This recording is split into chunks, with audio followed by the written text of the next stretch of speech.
Bismillahirrahmanirrahim. Assalamualaikum warahmatullahi taala wabarakatuh.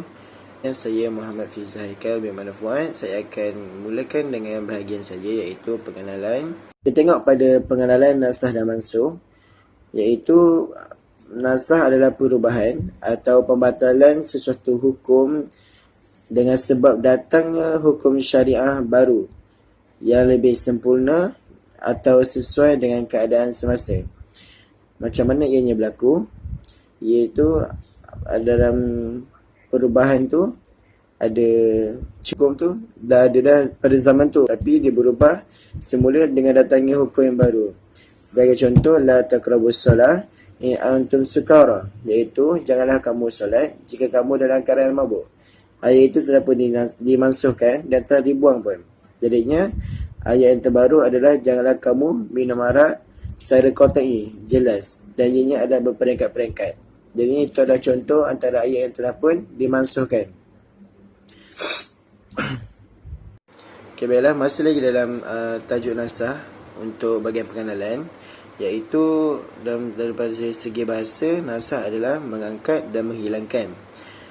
Ataupun saya nak terangkan lagi adalah, contohnya aku menasahkan Alkitab, iaitu aku menukilkan apa yang terdapat di dalamnya sekalipun tidak sedikit pun menghilangkannya daripada tempatnya.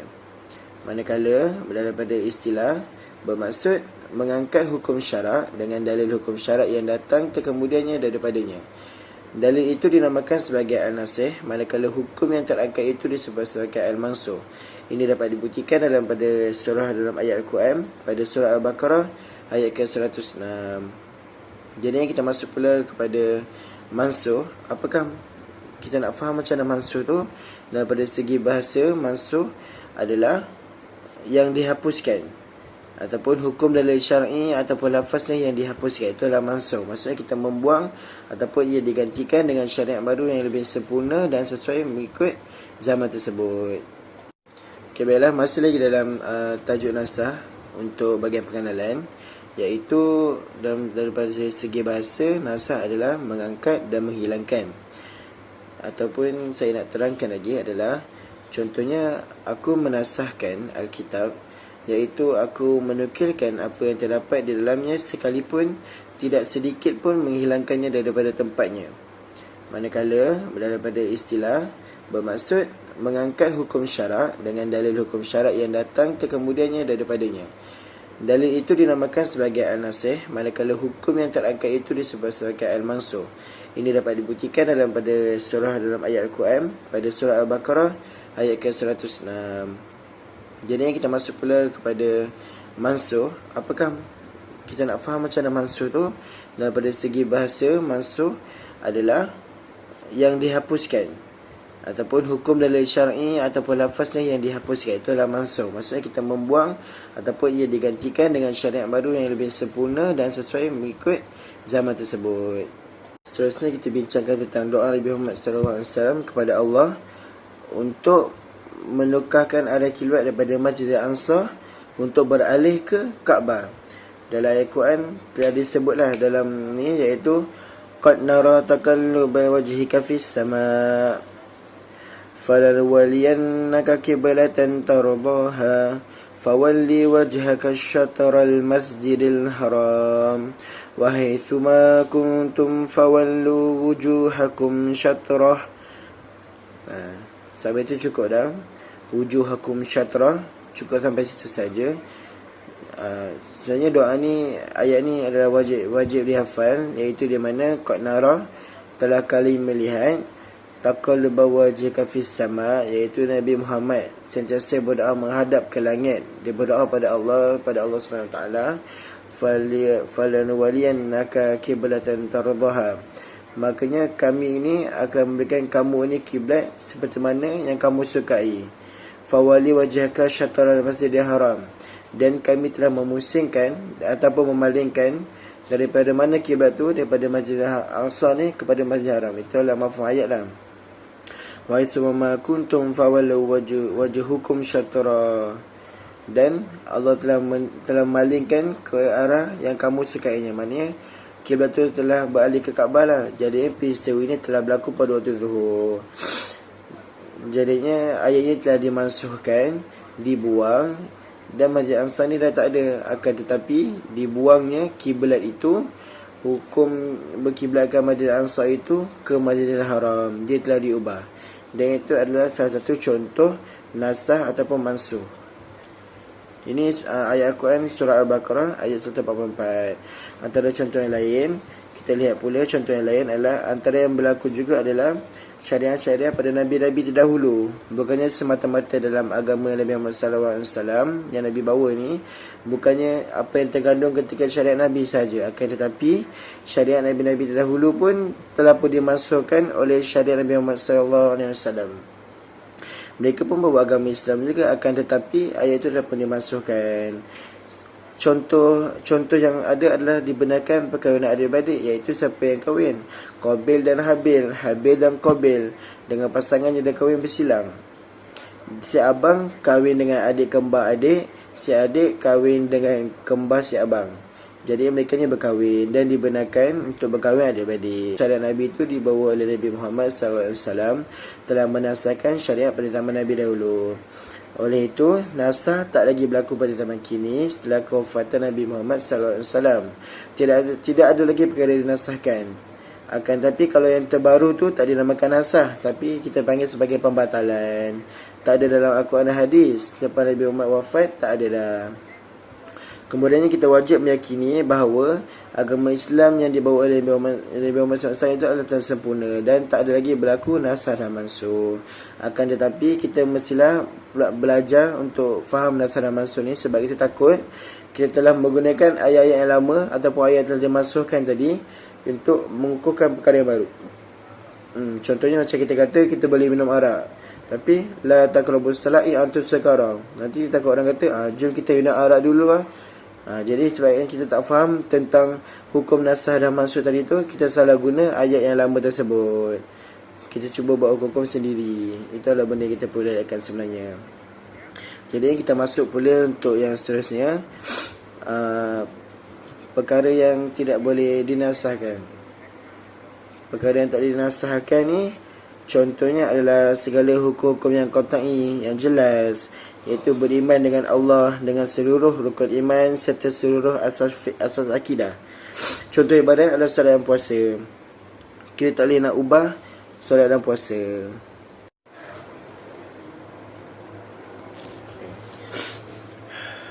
Dia kan berdua tu kan. Dah, aku dah mula rekod. Okey. Kita masuk pada perkara yang tak boleh dinasahkan adalah segala hukum yang qat'i. Apa itu qat'i?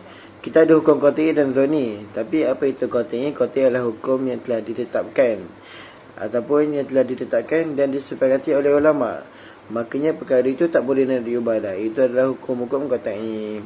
Antaranya iaitu beriman dengan Allah dan semua rukun-rukun iman serta seluruh asas-asas akidah.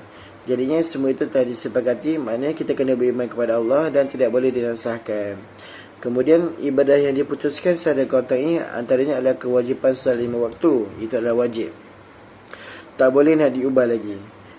Jadi perkara yang disepakati ulama ni, ada contohnya hari ni kita nak solat 7 waktu, esok nak solat 1 waktu, esoknya nak solat 3 waktu, tak boleh. Ia tetap ditetapkan untuk 5 waktu. Tapi jika ada yang dikatakan, bukankah itu perkara rusak? Tapi itulah bagian rusak. Itu adalah yang digantikan ataupun yang diringankan. Akan tetapi solat 5 waktu itu adalah yang telah ditetapkan. Jadi puasa pun diwajibkan. Kemudian kita masuk yang kedua, iaitu perkara yang tak boleh dinasahkan, iaitu sifat-sifat baik yang asasi yang tidak berubah mengikut keadaan zaman dan keadaan. Iaitu contohnya keadilan. Daripada dulu lagi itu adalah bentuk-bentuk keadilan, kebenaran, taat ibu bapa. Perkara-perkara ini semua tidak boleh dimasukkan. Tidak ada syariat Nabi yang sebelum ini mengatakan bahawa tidak perlu taat ibu bapa. Tak ada yang cakap macam tu. Perlu taat ibu bapa dan itu adalah wajib. Assalamualaikum warahmatullahi wabarakatuh. Nama saya Muhammad Luman bin Abu Bakar. Baiklah, seterusnya saya akan menerangkan mengenai bahagian-bahagian nasah. Baiklah, dekat sini bahagian-bahagian nasah ia terbahagi kepada dua, iaitu yang pertama nasah yang berganti dan yang kedua adalah nasah yang tidak berganti. Baiklah, yang pertama adalah nasah yang berganti. Kalau kita tengok dari segi maksud dia adalah menasahkan hukum yang lama dengan menggantikan hukum yang baru. Sama ada hukuman ganti itu lebih ringan, sama atau lebih berat daripada hukum lama yang telah dimansuhkan. Okey, baiklah. Dekat sini, maksud dia adalah menunjukkan bahawa yang nasah yang berganti ini adalah menghapuskan hukum yang lama, kemudian ia akan digantikan dengan hukum yang baru. Kita hapuskan hukum yang lama, kemudian digantikan dengan hukum yang baru. Untuk maksud okey, apa maksud hukuman ganti itu lebih ringan, sama atau lebih berat daripada hukum lama yang telah dimansuhkan? Kat sini saya akan terangkan satu persatu. Okey. Baiklah, yang pertama, hukum ganti lebih ringan daripada hukum lama yang telah dimansuhkan. Sebagai contoh kat sini saya ambil adalah Qiyamul Lail. Pada awalnya Qiyamul Lail ni dia diwajibkan ke atas Nabi Muhammad SAW dan para sahabat berdasarkan ayat surah Muzammil, ayat pertama hingga ke-20. Kemudian setelah setahun ia disyariatkan amalan ni, turunnya surah Al-Muzammil ayat yang ke-20 yang menasahkan ayat tadi, yang menjadikan hukum Qiyamul Lail itu adalah sunat muakkad ke atas setiap umat Islam. Tetapi ia tetap menjadi wajib ke atas Rasulullah SAW. Kenapa ia dikatakan lebih ringan daripada hukum, kenapa dikatakan hukum ganti lebih ringan daripada hukum lama yang telah dimasukkan? Kerana pada awalnya hukum Qiyamul Lail itu adalah wajib.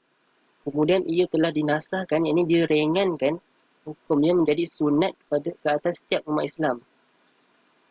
Kat situ kita nampak daripada hukum Qiyamul Lail yang wajib, ia diringankan menjadi sunat ke atas semua umat Islam. Dan seterusnya adalah hukum ganti sama dengan hukum lama yang telah dimansuhkan. Okey, sebagai contoh adalah penukaran arah kiblat daripada Baitul Maqdis ke Baitullah ketika solat. Baiklah, pada mulanya Nabi Muhammad SAW menjadikan Baitul Maqdis itu adalah arah kiblatnya.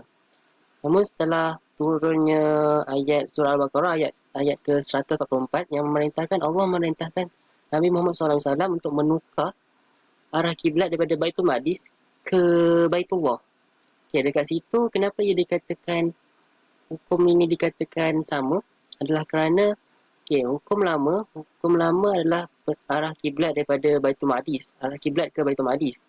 Tapi kemudian ia digantikan dengan hukum yang sama, iaitu arah kiblat juga, tapi adalah penukaran daripada arah kiblat ke Baitul Maqdis ke Baitullah. Okey, itu je. Dan seterusnya adalah hukum ganti lebih berat daripada hukum lama yang telah dimansuhkan. Okey, contoh nasah ini kita boleh ambil daripada perharaman arak yang melalui 3 peringkat. Yang pertama adalah peringkat pertama, arak ni masih tidak diharamkan secara pasti, tapi namun turunnya ayat surah Al-Baqarah ayat yang 219 yang menyatakan bahawa perbuatan minum arak ini lebih banyak keburukan daripada kebaikan. Okey. Pada peringkat kedua, umat Islam dilarang untuk meminum arak apabila hendak menunaikan solat. Hal ini kerana terdapatnya peristiwa sahabat yang meminum arak, sahabat yang menunaikan solat dalam keadaan mabuk. Kemudian menjadikan bacaan Al-Quran beliau dalam solat menjadi tersilap. Kemudian peringkat yang ketiga, berlakunya pengharaman arak sepenuhnya berdasarkan firman Allah ayat surah Al-Maidah ayat yang ke-90, surah Al-Maidah ayat ke-90 yang menyatakan bahawa perbuatan minum arak ini adalah sama dengan perbuatan syaitan dan hendaklah kamu menjauhinya dan untuk menjadi orang yang berjaya. Okey, kat sini ayat ni jelas menunjukkan bahawa perbuatan minum arak ini adalah haram sepenuhnya ke atas umat Islam. Kenapa hukum ini dikatakan lebih berat daripada hukum ganti ini dikatakan lebih berat daripada hukum lama adalah kerana pada awalnya perbuatan minum arak ini dia tidak diharamkan secara pasti lagi.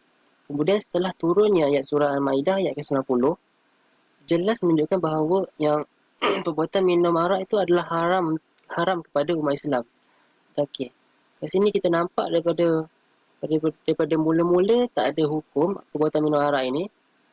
Kemudian ia menjadi berat. Iaitu perbuatan minum arak ini adalah haram ke atas semua umat Islam. Baiklah, seterusnya adalah bahagian yang kedua, nasah yang tidak berganti. Iaitu nasah yang menghapuskan terus suatu hukum tanpa diganti dengan apa-apa hukuman yang lain. Maksudnya, nasah ini dia menghapuskan terus suatu hukum tersebut, kemudian ia tidak digantikan dengan apa-apa hukuman yang baru. Sebagai contoh, kita boleh ambil daripada haraman melakukan jima, yakni persetubuhan, di malam bulan Ramadan. Baiklah, menurut ahli kitab, sebelum kedatangan syariat Nabi Muhammad, dilarang makan minum bercampur dengan isteri dan suami sehari semalam sehingga malam-malam berikutnya. Baiklah, ini adalah syariat kepada ahli kitab sebelum kedatangan syariat Nabi Muhammad. Akan tetapi setelah kedatangan syariat Nabi Muhammad, turunnya ayat Al-Quran, uhilla lakum lailatas siyami rafa'asu ila nisaikum hunna libasul lakum wa antum libasul lahun. Yang bermaksud dihalalkan bagi kamu pada malam hari puasa bercampur dengan isteri-isteri kamu. Kerana apa? Nisaikum hunna libasul lakum wa antum libasul lahun. Kerana isteri-isteri kamu adalah pakaian bagi kamu dan kamu adalah pakaian bagi mereka. Jadi ia dibolehkan, suami isteri dibolehkan bersama pada malam bulan Ramadan. Okay, kat sini kita nampak yang nasah yang tidak berganti ni kerana pada mulanya pada mulanya hukum suami isteri bersama pada malam bulan Ramadan adalah diharamkan. Kemudian setelah turunnya ayat Quran ini yang memansuhkan syariat ahli kitab tadi menjadikan yang hukum suami isteri bersama pada bulan Ramadan ini ia dibolehkan. Itu yang dikatakan nasah yang tidak berganti. Ia tidak digantikan dengan apa-apa hukum yang baru. Auzubillahi minasyaitonirrajim. Bismillahirrahmanirrahim. Assalamualaikum warahmatullahi wabarakatuh. Baiklah, seterusnya saya akan menerangkan jenis-jenis nasah. Jenis-jenis nasah ni terbagi kepada 4 jenis, iaitu jenis yang pertama nasah Al-Quran dengan Al-Quran. Jenis yang kedua nasah As-Sunnah dengan As-Sunnah. Jenis yang ketiga nasah Al-Quran dengan As-Sunnah. Dan jenis keempat nasah As-Sunnah dengan Al-Quran. Baiklah, jenis nasah bagi nasah Al-Quran dengan Al-Quran adalah apabila ayat Al-Quran itu diturunkan untuk menasahkan ayat Al-Quran sebelumnya. Contohnya kita boleh lihat dalam surah Al-Anfal ayat ke-65 yang berbunyi Al-ana khaffafallahu ankum wa alima anna fikum du'fan fa in yakum minkum mi'ah sabiratun yaghlibu mi'ataini wa in yakun minkum alfun yaghlibu alfaini biidhnillahi wallahu ma'as sabirin. Itu merupakan ayat yang menasahkan dalil yang sebelumnya yang berbunyi Auzubillahi minasyaitonirrajim. Ya ayyuhan nabiy harridil mu'minina 'alal qital in yakum minkum 'ashruna sabiruna yaghlibu mi'atain wa in yakum minkum mi'atun yaghlibu alfan minal ladzina kafaru bi annahum qaulun la yafqahun. Ini merupakan ayat Al-Anfal ayat ke-65. Okey, apa yang menyebabkan ayat ini dinasahkan? Okey, maksud bagi surah Al-Anfal ayat ke-65 ni adalah, wahai Nabi, perasaakanlah orang-orang yang beriman itu untuk berperang. Jika ada di antara kamu 20 orang yang sabar, nescaya mereka dapat menewaskan 200 orang musuh. Ayat ini pada asalnya diturunkan tetapi dinasahkan dengan ayat yang baru, iaitu sekarang bermaksud bagi surah ayat ke-66 Al-Anfal. Sekarang Allah telah meringankan kamu kerana dia mengetahui bahawa sesungguhnya ada kelemahan padamu. Maka jika di antara kamu ada 100 orang yang bersabar, nescaya mereka mampu mengalahkan 200 orang musuh. Jadi kita nampak dalil yang menasahkan adalah ayat 20 orang yang sabar kepada 100 orang yang sabar. Baiklah, seterusnya nasah As-Sunnah dengan As-Sunnah. Kita boleh nampak hadis riwayat Muslim ini, iaitu nahaitukum an ziyaratil quburi fazuruha, yang bermaksud aku dahulu melarang kalian dari menziarahi kubur, maka sekarang ziarahilah kubur. Kita boleh nampak hadis sebelum ini mengatakan bahawa kita dilarang untuk menziarahi kubur. Tapi hadis ni juga dia menasahkan hadis yang lama, iaitu dia kata maka sekarang ziarahilah kubur. Seterusnya nasah Al-Quran dengan Sunnah. Kita baca dulu ayat Al-Qurannya. A'udzubillahi minasyaitonirrajim. Kutiba alaikum idza khadara ahadakumul mautu in taraka khairal wasiyah bil walidaini wal aqrabina bil ma'ruf haqqan 'alal muttaqin. Yang bermaksud kamu diwajibkan apabila seorang diri kamu hampir mati, jika ia ada meninggalkan harta, hendaklah ia membuat wasiat untuk ibu bapa dan kaum kerabat dengan cara yang baik, iaitu menurut peraturan agama sebagai suatu kewajipan atas orang-orang yang bertakwa. Apakah hadis yang telah dinasahkan bagi ayat ini? Saya baca. Yang bermaksud, sesungguhnya Allah telah memberikan kepada setiap orang yang berhak dan hak masing-masing, maka tiada wasiat untuk waris. Riwayat Abu Daud. Kita boleh nampak hadis ini dinasahkan oleh ayat Quran kerana hadis ini mengatakan bahawa tiada wasiat yang ditinggalkan daripada waris yang telah meninggal dunia kepada ahli keluarganya. Akan tetapi ayat Quran ini menerangkan bahawa apabila seorang itu hendak meninggal dunia, perlulah dia untuk dibuatkan waris untuk dibuatkan wasiat untuk waris-warisnya. Bila seterusnya nasah sunnah dengan Al-Quran boleh kita boleh nampak disepakati boleh berlaku oleh jumhur ulama. Contoh, kiblat yang pada mulanya ditetapkan menghadap Baitul Maqdis dengan hadis dinasahkan dengan ayat Quran surah Al-Baqarah ayat ke-144. Ayat Qurannya bermaksud, kerap kali kami melihat engkau, wahai Muhammad, berulang-ulang menengadah ke langit, maka kami benarkan engkau berpaling menghadap kiblat yang engkau sukai. Oleh itu, palingkanlah mukamu ke arah Masjid Al-Haram, yakni tempat letaknya Kaabah, dan di mana saja kamu berada, maka hadapkanlah muka kamu ke arahnya. Dan sesungguhnya orang-orang Yahudi dan Nasrani yang telah diberikan kitab, mereka mengetahui bahawa perkara berkiblat ke Kaabah itu adalah perintah yang benar dari Tuhan mereka, dan Allah tidak sesekali lalai dan akan apa yang mereka lakukan. Itu merupakan ayat yang ayat Quran yang menasahkan sunnah yang asalnya Nabi menunaikan solat dengan menghadap Baitul Maqdis sebagai kiblat. Akan tetapi ayat Quran ini diturunkan untuk menasahkan hadis tersebut dengan menyatakan bahawa kiblat yang perlu dihadap untuk kita beribadah kepada Allah adalah Mekah sehinggalah hari kiamat. Jadi itu sahajalah pembentangan saya untuk tajuk jenis-jenis nasah. Kesimpulannya, perlunya kita untuk mempelajari nasah al-mansuh ni agar kita mengetahui perkara apa yang telah dimudahkan ataupun diringankan oleh Allah untuk para hamba-Nya, supaya kita sebagai hamba mudah untuk melakukan ibadah kepada Allah Subhanahu Wa Taala. Itu saja kesimpulan daripada saya. Assalamualaikum warahmatullahi wabarakatuh.